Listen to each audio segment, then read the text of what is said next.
And I guess, everybody is like, don't hit Tom when that's their instruction when they do that.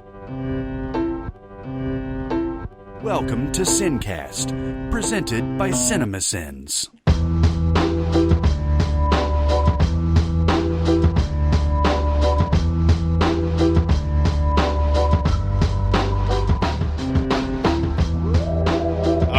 Welcome to the Sincast. This is Chris Atkins from Cinemasins, joined as always by the voice of Cinemasins, Jeremy Scott. Yellow. And from Music Video Sense, Barrett Sheriff. Hello, everyone. And today we're going to be doing a mini-pod. Mini-pod. Mission-pod. Fallout. Impossipod?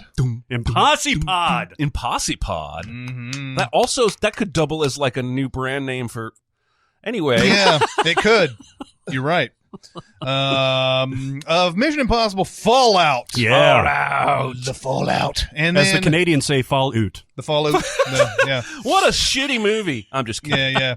This is not based on a popular video game at all. No, either. it's not. It's I've seen some good Twitter jokes about that, though. Yeah. Like, I haven't played the games, but just people pretending they had gone to the movie expecting it to be based on the video game. Right. This is the 6th Mission Impossible, and it's getting better. It's getting better and better. People are saying it's the best. I wouldn't say it's the best. Ooh. Would you say it's the best? Here's the deal. Another problem with modern society is we need to make declarative judgments immediately. Yeah, that's true. And I need to see this movie more. I've seen all the Mission Impossible several times. I've seen Ghost Protocol and Rogue Nation probably 5 or 6 times each. But it's not worse than those two. It's on level with those two, if not better, in my opinion. I tweeted jokingly that this movie is from the future because I feel like this is McQuarrie doing what I always say Nolan is doing, which is operating on a completely different level, where the guy could get an Oscar nomination for Best Director, and I wouldn't bat an eye. Just at the sheer insanity he had to wrangle to make this shit happen. It's like they were in the meeting room. They're like, can we do that? We can't do that. Let's do that. Yeah. There's so many really cool shots and stuff like, I can't believe they got that type stuff in here. Just the way everything looks. There's that one scene where he's on the motorcycle and he's going through that, like, all that, whatever it is, it puts you in a warp for a moment. Essentially, is he running or is he motorcycle in that? I think he's on a motorcycle. He's running fast enough. But anyway, it's one of those things where it looks like the way the camera's moving, it just like all that stuff's like flapping in the side, and it looks like you're going down a warp. It's like, God, what a great shot! Yeah, and just a lot of the settings in general. But yeah, I didn't even know that he had broken his hand on that one jump. Oh, his ankle. It was ankle. Yeah. And like I didn't know that. And I was sitting there just like, whoa, what an awesome shot and what an awesome stunt that was and everything. And Barrett turns to me and he's like, he broke his ankle on that. I was like, oh, really? What's crazy is that he has the follow-up shot from the face on, and you could see him limping. Like, that's real. Yeah, that's real. Like he actually just stayed in character after breaking his ankle, got up and limped off for the shot. I mean, well, that's what's so impressive to me about this movie, because it's all set piece to set piece to set piece. There is a story there. It's a fun story and all that stuff. What I was really impressed with is how Tom Cruise continues to act during all this shit. Like, he's got to fly this fucking helicopter and go on this death spiral and all that stuff. But then when you have the tight shots on him, he's behaving like Ethan Hunt, who isn't supposed to know how to do all this shit. Well, so he's like fumbling around. That was unexpected for me. Was that I had seen the behind the scenes. I knew that he learned to fly a helicopter and was actually piloting the copter and controlling the camera in much of that chase scene. But I wasn't expecting the on-screen humor about how Ethan Hunt doesn't know what the fuck he's doing. Because there's a couple of just wince groans there that had me giggling. Where he's like, he doesn't fucking know how to fly this thing. God, I think I went in expecting that helicopter chase to be the thing I remembered most. And it is longer and cooler than I ever expected.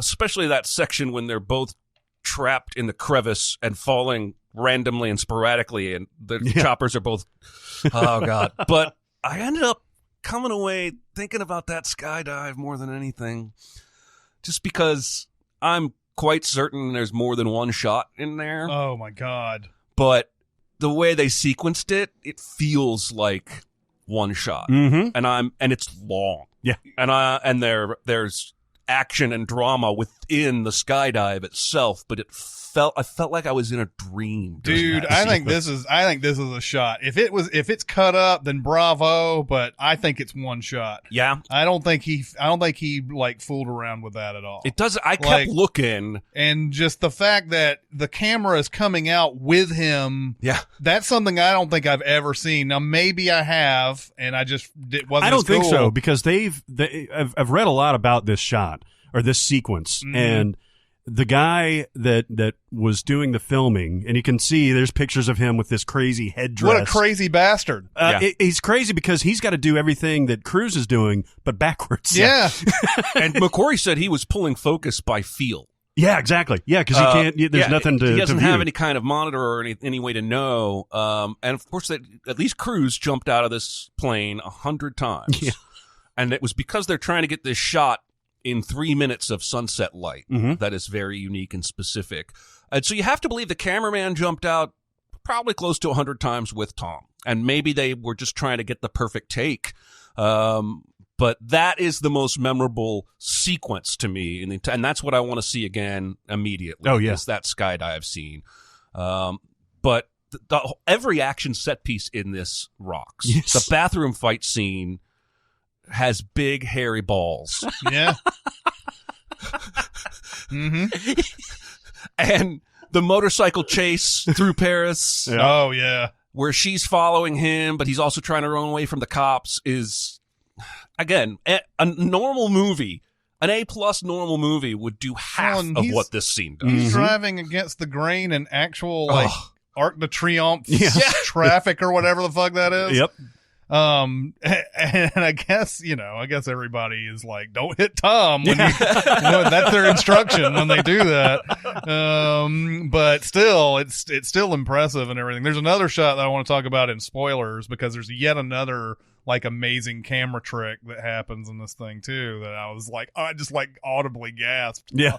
That happened to me a lot. Like, this is the visual spectacle of going to see. Now, we didn't see it in IMAX or anything like that, but it was a big screen, and seeing it in the theater with the sound and everything, fairly packed theater. Yeah, it was packed. And like literally, I would just be like, "What?" Yeah. And I don't usually talk during movies or anything like that. I was just fucking. It was like somebody jabbed amphetamine into my face. Yeah. And it was awesome. And the continuity in this movie is one of the most impressive things to me. Is that, especially that Paris chase scene, is where it stands out to me. Is every time the camera angle cuts, every fucking thing is exactly where you think it's gonna be. There's even a section there where she veers off to the left, and my brain thought she's just gonna be gone in that next shot. And when they cut to the reverse angle, you actually see the trail of her motorcycle going off to the right, like she's taking a different path, and it's just like, they thought about everything. Yeah. There's only one scene. There's only one action scene that I would have tried to do differently, and there's a scene that's very dark in this, and normally McQuarrie finds a way to make that like, let's do something here where, it's a gimmick or maybe whatever, where you can see things a little bit better than you could in this one scene. That's the only. I mean, and yeah, sure, you can just say, well, that's just going to be one of those confusing scenes. Everybody's confused, whatever. But I still would like to have a little bit more of an idea of what's going on. Yeah. So it's crazy that when there's something that's not 100% like perfect, it sticks out like a sore thumb. Yeah. Because you have to nitpick as far as visually and action and stuff like that. With this movie, you really have to nitpick to get into stuff that wasn't all the way to A+. There's something also to be said for now. This movie does do a lot of, I guess, trying to top itself or try to top other episodes of Mission Impossible or whatever. But I think it's easy to say, well, he did this Burj Khalifa thing. Let's try to put him in space this time, or let's try to do some sort of like just off the wall crazy thing so that we can keep topping ourselves. And that there's something to be said that they don't go that far. Yeah. Like it's I've said before about the Fast and Furious franchise. It's one thing for one movie to survive all this.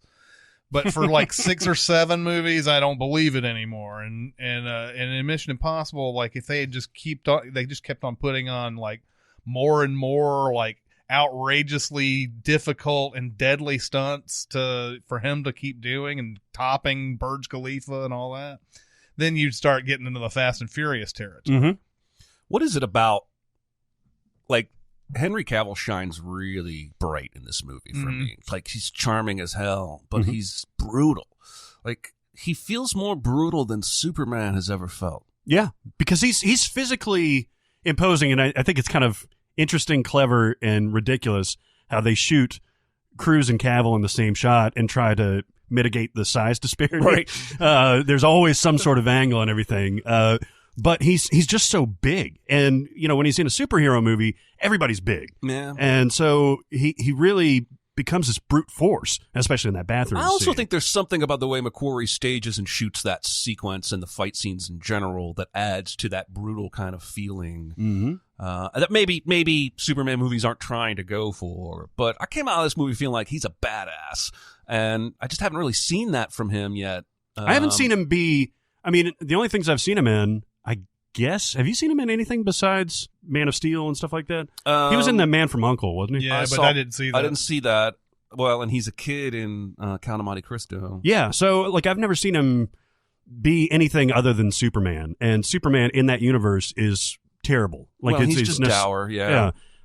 In this one, you could tell he's having a lot of fun. He is. Maybe it's the mustache. Maybe it is. You know what I read today? McQuarrie gave an interview with the magazine where he talked more about the mustache thing, and I guess somebody from Warner reached out to him, a producer, and said, "Listen, we got to do these reshoots. We kind of need to shave Henry's mustache." And McQuarrie was going to do it. He went to his producer and found out what would it cost for us to shut down production for a few weeks to let him grow it back and or use CGI to fill it in. And they came up with $3 million.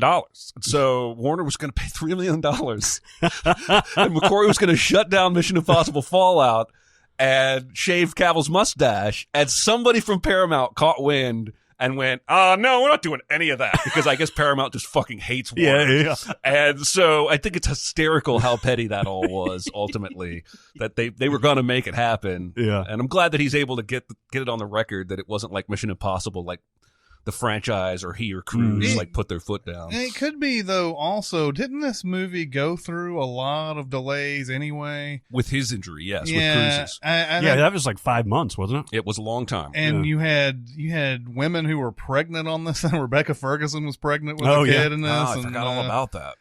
You had a lot of just I read something on the IMDb. It said the trivia said something like 3 or 4 delays and like all this stuff, and you had 6 women who were pregnant. And I hope every time you reference that, the number of women goes up. Yeah, I hope so too. It's one of those Gob's, legends. Expensive suit. Is it Gob? What does this look like? A $3,000 suit? You think I would buy a $5,000? Who does the suit joke? God damn it! It's not important In this movie. No. I thought it was a Arrested Development gag, but it might be another sitcom I'm thinking of, where somebody has a suit and keeps referring to how much it costs, but every time they refer to it, the price goes up. I think it's Will Arnett. Anyway, so we loved it. I thought we loved it. The music was a standout. Mm-hmm. Yeah, and at first I thought maybe they got Zimmer or Giacchino back. It is very Dark Knight-y. Yeah, and it turns out it's this guy named Lorne Balfe or Lorne Balfe or whatever, however you pronounce it. But this is one of those few movies where I actually noticed the soundtrack in it and the score in it, and it was really good. I think we all liked it. I would give it a solid A. I would give it a it's probably an A+ for me. I would give it an A- for reasons we'll get into in spoilers, but because the action set pieces are A+++. The stuff in between, there was a little bit that I could nitpick about, but I mean, we're all in the same range. Yeah, we all loved it. We'd all watch it again. We'd all recommend it. Hell yeah. Let's talk spoilers. Yeah, let's go do on to spoilers. No spoilers! Kevin Spacey is Kaiser Soze. Luke's father is actually Darth Vader. She's the sister and the daughter. They just No. I'm reading the books. No spoilers! This poor bastard, man. He has to say goodbye to Michelle Monaghan and embrace a life of love with Rebecca Ferguson. Yes. I know. Yes. I feel bad for him. Spy love. Yes. I was a little creeped out by both women's kind of understanding there. Yeah, just like, all right, this is happening, I guess. I mean, maybe I would understand it more if I had the experiences either of them do. But also, she's moved on with Wes Bentley. Surprise Wes Bentley, by the way. Surprise Wes Bentley to the max. Oh yeah. Who did I think it was? Because I actually asked you. You turned to me and I was like, did you? I remember you reading the credits. He popped up. You're like, oh, Wes Bentley, and then Wes Bentley shows up, and you're like, is that somebody completely different? Jason Lee or something like that. Adam Scott. Something like that. I was like, and you're like, no, it's Wes Bentley. I was fuck. Oh yeah, Yeah. It's like surprise. Who was the guy at the end of La La Land? Tom Everett Scott. Yeah. Surprise Tom Everett. Tom Everett Yeah, Scott. it was very well, and he doesn't really have any. He has like 2 scenes, right? Yeah. Well, he didn't really. I get it. It all makes sense on paper, but there was a little bit of, and she even like leans in and whispers to her, like a little lost in translation-y kind of mysterious whisper, like, "Don't worry, I'll give him whatever he I'll needs." give him his weekly I'm hand glad they job. finally gave her a little something to do. I in agree. this, I agree. finally. Like in the third one, that's like, I guess, the most she ever gets to do, and then they just keep referring Well, to and her all they did was Mary Jane Watson her in that movie. They just Yeah. made her a damsel in distress. pretty much. But the shot that I was talking about in this that it gets into spoiler territory is when Simon Pegg is getting dressed up as the bad guy. He's Solomon Lane. He's getting the Solomon Lane. Yeah. And he's getting that mask on him and everything. So you see Pegg sit down in the chair. Yep. They put all the stuff on him, and then the camera comes around, and then we know it's the same actor. Yep. It's Sean Harris playing both. He gets up Yeah. and starts walking. It's like, it's just such a fucking great. I know it's all special effects, but I love it. Yeah, man. Yeah. And then, of course, it turns into a whole like switcheroo for Cavill too. Yeah, well, okay, that scene is one of the problems that I have with the movie. Yeah. You know how I mentioned it with the new version of Mystery Science Theater 3000 on Netflix, where instead of the pace that we're used to in that show, anytime there's a break in conversation, they fill it with jokes. Like it's the dialogue breaks and it's like pop, pop, pop, pop, pop. And then there's dialogue again, which I don't like. It felt like that scene in the catacombs or whatever with Alec Baldwin and all these double crosses and this guy and this guy. It's like they were trying to cram that in there into one scene and then, okay, action set piece. The movie has probably 1.5 to 2 too many double crosses. Yeah. But I kind of, maybe I'm more willing to forgive that just because I feel like that's kind of always been a Mission Impossible shtick. I mean, you can go back to the first movie, and I could make a strong case that movie has 1 too many double crosses. The second one has 10 too many double crosses because everybody's pulling off a mask in that fucking movie. Oh, God. Fucking. But I get what you're saying. It does go a little overboard with some of those whammy surprise reveals. But I'll tell you what, as someone who has not given a shit about Alec Baldwin's presence in these movies, giving him that joke and that death in this movie, where he's like, "Oh, I see what you guys enjoy about doing this." That pays it all off for me. Then also him going, "Oh, it looks like I ruined your day." It's like they gave him all this stuff and then they kill him. Yeah. And I'm like, I don't know how I feel about that. Yeah. Because suddenly Alec Baldwin was being Alec Baldwin, and then there's all right, let's just kill you off. But they did keep around Angela Bassett to say stern things and then walk off It's camera funny. for 30 minutes. We had just done our podcast about Angela Bassett, like in that one little segment talked about Angela Bassett and how she comes in, says something stern, and leaves. I didn't even know she was in Mission Impossible Fallout. And then we go and watch it that night, and sure enough, she comes in, says something stern, and leaves. Yeah, like 3 different times. Yeah. I did appreciate that the movie gave us, during the helicopter excitement, I appreciated that Rebecca Ferguson and Simon Pegg had that action sequence in the shack that at moments felt like a masterclass in tension in your action in terms of, cause it gives Pegg a little bit of a chance he gets like 3 or 4 punches in where you can tell he's had a little training, but you know he's going to get his ass beat by this guy, and he does. The guy strings him up to hang him. and he's going to slowly hang, and then she's fighting, and then she kicks the fucking box over to him Oh, my perfectly. God. I'm like, oh, that's awesome. That's That something that whole Ethan Hunt would sequence. do. Yep. Yeah. That they intentionally, I would think, said, no, you're also a badass. You do that now. Yep. No, that whole sequence was awesome to me. And it was nice to have something to cut back to that wasn't just bomb defusing. Luther, yeah. Anyway, I love this movie. Mhm. I love it so hard. Like, I don't care that he runs and rides a motorcycle in every movie because it's awesome, especially in this movie. There's a couple different wide tracking shots of him running.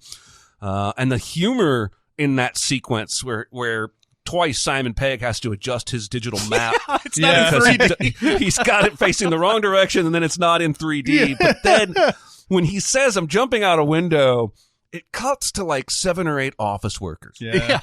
And one of them has her hand over her mouth like this lady I remember from church when I was a kid, and it's fucking hilarious because she's like so nervous. But then there's this other woman who right at the end of the shot gives like this, you got this kind of nod. And I just lost it. And then he turns and jumps and breaks his ankle. But anyway, other than one too many switcheroos. Well, there's that. And what do you think about Sean Harris's character? I see the write-ups and the reviews of this movie, and people just absolutely going nuts over this guy, how great he is, and how he's the perfect foil for Ethan Hunt.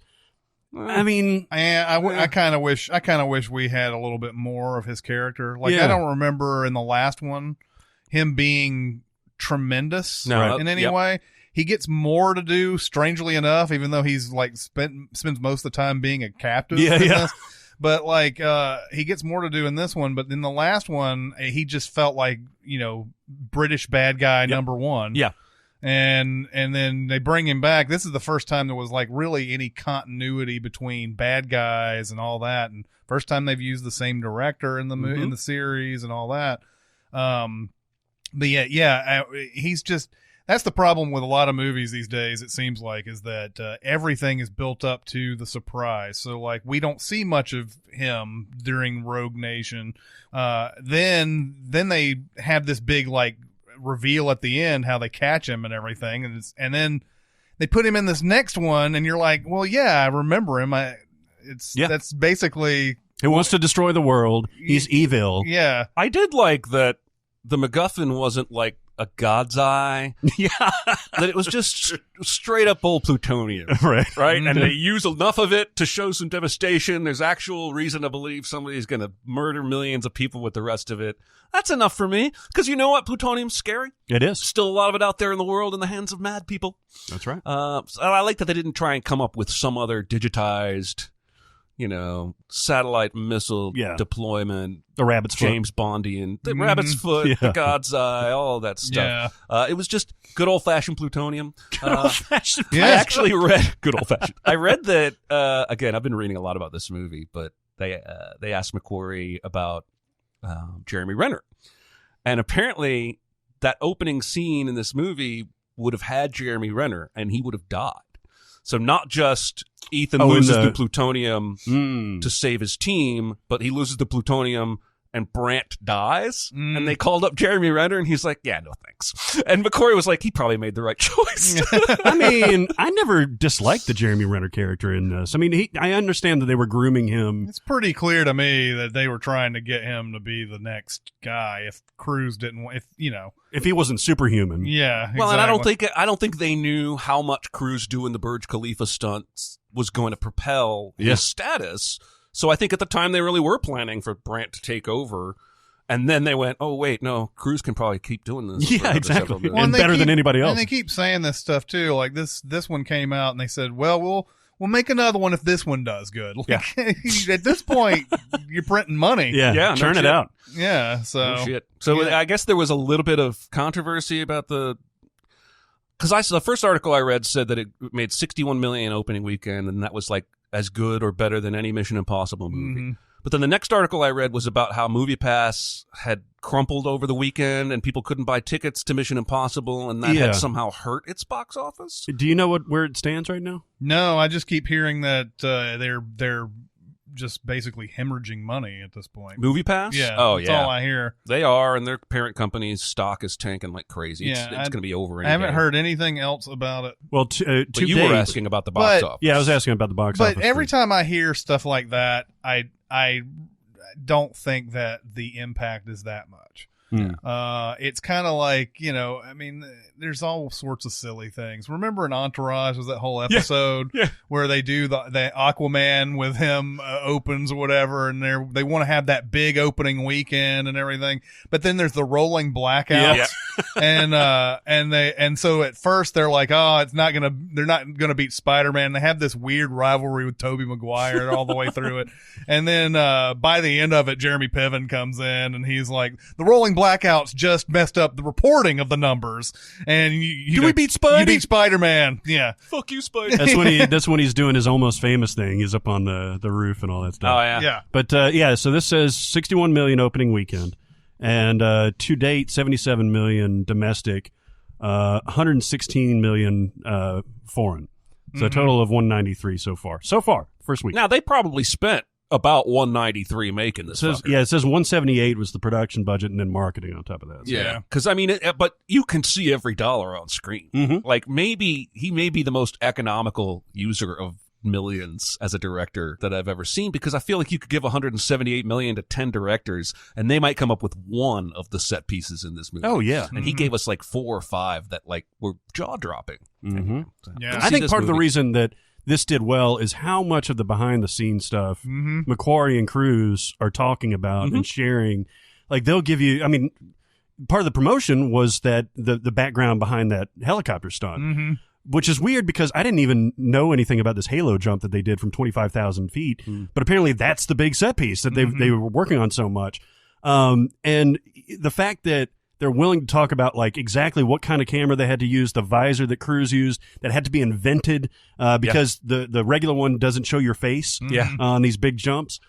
Stuff like that, it's peeling back the curtain, but in this case, it makes it awesomer. Yeah. It's like if you know, like if it's a magic trick and you know how it's done, it's still amazing when you see it pulled off right. Yeah, you know? usually when that's a good analogy. Usually when a magic trick is explained, it makes it less magical. Right. But there is once in a while a trick where how they pull it off makes it more impressive, and that's this movie. I agree. I agree.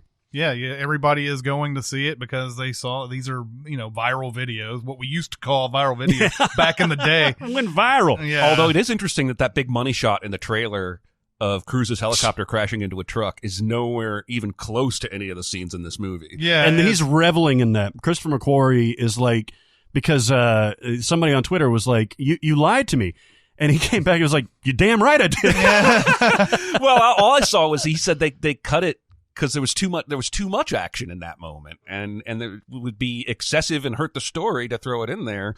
And I thought, well, okay, that makes sense. Again, he's not cutting the trailers. I get it. It's one of the, I think it was one of the box office, is either Box Office Mojo or Box Office Profits that was talking about how that scene was cut out. And they're like, and it's like, that odd scene in the trailer was cut out, but that's probably good because where would he have been able to go, like in the mountains to some street, know, and run into a truck, which also doesn't make any sense either. Like he would have had to have been one of those pull it out, like right at the last moment type of things. Well, and I think that almost has to be an entirely different helicopter and an entirely different sequence of the movie, because there's nowhere in the helicopter scene that we actually get in the film where that truck crashing moment makes any sense. Because we see the helicopter go from normal flight to complete and utter destruction. There's nowhere in the middle of that he could have crashed into a truck. Yep. Well, like I said, it would have to have been one of those things where he pulls it up, or he jumps out, or something. Which, of course, he can't into another helicopter. He can't jump out. Yeah, he has to jump. Like Ving Rhames is like, I got you, Ethan. I got you. He times jump through the blades of the helicopter. That'll be the next thing. Yeah, I'm sure. Tom Cruise severed his foot. Yeah. This is the actual take where his torso is cut down. Take 74. What do we think of the fuck? Yeah, it's kind of a weird thing to just come out of nowhere. Yeah. I mean, I understand PG-13. You can get away with it. I mean, it was unnecessary. We are to me. sort of in an era now. I'm not a fan of it, where it feels like there are a lot of films that are like, we can, so we should. Mm-hmm. It's almost like in Logan when they had the R rating and they show us those girls flashing their boobs in the back. It didn't really need to be there. It felt like you were just, hey, we've got the rating. Why not use it? I didn't need the fuck in this movie. Driver. Yeah, it does seem out of place. It's the first time that's they've ever uttered a fuck in these things. What'd you think of this Vanessa Kirby girl? Oh, I like that character. I like her a lot. Yeah. And she's apparently Max's daughter. From And the first I think one. that's very cool too. Well, well, she gave vibes of that too. I joked in an email to you guys that I would have enjoyed this movie even more if I hadn't spent like 10 or 15 minutes going, who's that girl? Yeah. Who's that girl? Yeah, she looked like somebody we'd seen before, and she's got these real sparkly blue eyes and everything. Really like makes an impression as soon as she walks in and everything. And yeah, I was kind of hoping for more. Maybe we'll see her more in the next installment. I like those morally ambiguous characters Yeah. that have to exist in spydom that isn't like a black hat or a white hat, you know? So yeah, I'm down. Yeah, and I know that when we watch this again, we'll start picking up a lot of like weird things about this, but it's another Mission Impossible where the sort of the plot relies on them not having met each other before. Yeah. And everything, like they're trying to get a mask on this guy. Of course, the big bathroom scene, Rebecca Ferguson shoots the guy, and he can't put the mask on and everything. And it's like, well, I guess I'm going to be this guy. Well, like, you don't have a mask. Well, maybe they haven't met before. Yeah. And sure enough, works out perfectly. Although she does, like, the first thing she says is, you can't possibly be him. It's like, so I think she's maybe onto him, but still willing to see it through for her endgame purposes. Yeah, she's wise to it, but I mean, of course I think she is because she's part of that. She's in MI6, isn't she? I think you're right. Yeah. Yeah. I think she's wise to it from the very beginning, but he's not wise to it. He's just gambling that, hopefully she'll know and maybe I'll be able to talk my way into it. I don't know. The scene too where he rides his motorcycle and then there's like cops in every alley except the one. Yeah. and then he goes into the one and it just happens to be perfect timing to get into that boat. Yeah. And I was like, well, why did you even get to this place? Why did you go to this place in the first place? How did you know that wasn't going to get blocked? I can't wait to send this. Yeah, I know. Yeah. Both to watch it again and to but it won't have many. If you watch it with sin goggles, there's going to be some part, just because it's a spy movie. It's a global spy movie. They're all going to have that. No, I know a 10-minute video when I see one. But go watch this, man. It's a good movie. Really good movie. It's hard to compare it to the other two. I think I go along with Jeremy on this. It's as good as those other two. It's not better, worse, or anything like that. It's hard to get better at this point. I think so, yeah. Like, how in the world would you get better unless you started just doing like raid action scenes or something like that? Well, and I even tweeted this gave me Raid 2 kind of feelings when I came out of it, where I felt like I had seen a bunch of really next level shit. Yeah. And I can't wait to watch it again and see how much I love it. Let's go see it now. Yeah. All right, so that'll do it for our mini pod. Mission Impossible. Yeah, Mission Impossible Fallout. If you want to talk about this on Facebook, go to Sincast presented by Cinemasins. Go to SoundCloud. Go to Twitter. Go to all these different places that you can find us. And that'll do it for this mini pod. It's Chris Atkinson, Jeremy Scott, and Barrett Sherrill. See you next time. Thanks for listening. Comment on our episodes on our SoundCloud page. Check us out on YouTube, Twitter, Facebook, and Reddit. And be sure to visit cinemasins.com.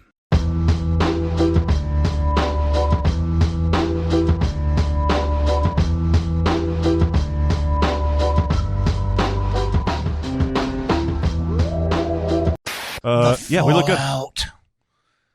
Oh, Ethan. The Fallout. The Fallout, Ethan. We're good whenever you're ready. Well, it's spelled Lorne, but his name is pronounced. I